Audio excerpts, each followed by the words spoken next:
कई साल पहले सोनपुर नाम का एक गांव बसा हुआ था। वहां के सभी लोग सोने के थे और पूरा गांव भी सोने का था। सबके घर और जानवर सब सोने के थे। किसी को भी उस गांव के बारे में नहीं पता था। और उसी गांव में एक चंडेल नाम का आदमी रहता था। उस गांव से थोड़ी दूर पर एक घना जंगल था। उस जंगल में तो चोर रहते थे। वो दोनों चोर बाकी के कुछ गाँव में चोरियां किया करते थे। एक दिन किसी तरह दोनों को सोनपुर गांव के बारे में पता चल गया। पहला चोर दूसरे से बोला, भाई सोनपुर गांव में मुझे लगता है ढेर सारा सोना मिलेगा, फिर तो हम करोड़पति बन जाएंगे। हम कल उस गांव में चोरी करने जाएंगे। हमें सावधानी से जाना होगा, कोई भी गांव वाला हमें देखने ना पाए।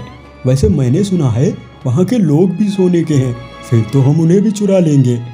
अगले दिन दोनों चोर चोरी करने के लिए वहां से निकलते हैं।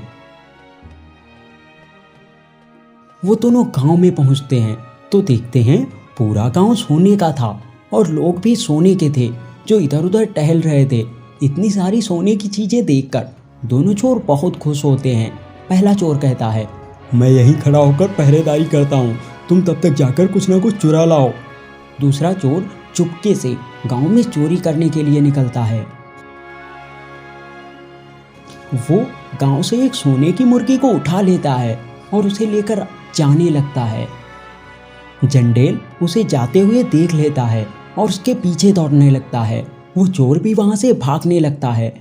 भागता हुआ अपने साथी के पास जाता है और बोला, जल्दी से भाग यहाँ से, नहीं तो बहुत पिटेंगे। दोनों चोर वहां से भाग जाते हैं। एक दिन दोनों चोर जंगल में आपस में बातें कर रहे थे। पहला बोला, हम इस तरह तो गांव में चोरी नहीं कर पाएंगे, कोई रास्ता सोचना पड़ेगा जिससे हम आसानी से चोरी कर पाएं और कोई हमें देख भी ना पाए।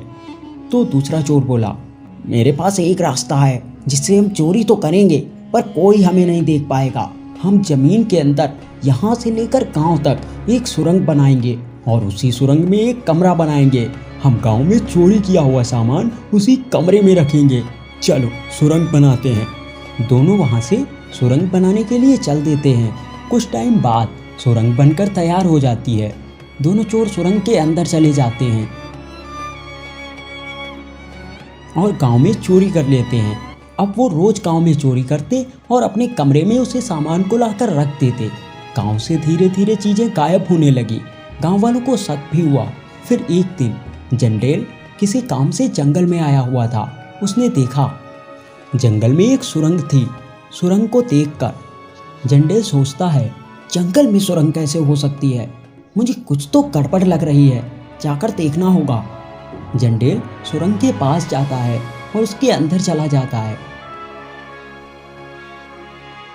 वो चोरों के कमरे में पहुंच जाता है जहां चोरों ने चोरी किया हुआ सामान छिपाया था। चंडेल पूरी बात समझ जाता है और सोचता है, अच्छा अब मैंने मजा चखाता हूँ। चंडेल वहाँ से चला जाता है और गांव से एक बड़ा बॉम्ब लाके सुरंग में रख देता है। फिर वो वहाँ से भाग जाता है। वहाँ पे जोर के धमाके होते हैं और वो सुरंग खत्म हो जाती है। तो दोस्तों, आपको ये कहानी कैसी लगी हमें कमेंट करके बताइए। और अगर आप ऐसी और कहानियाँ देखना चाहते हैं तो चैनल को सब्सक्राइब कीजिए।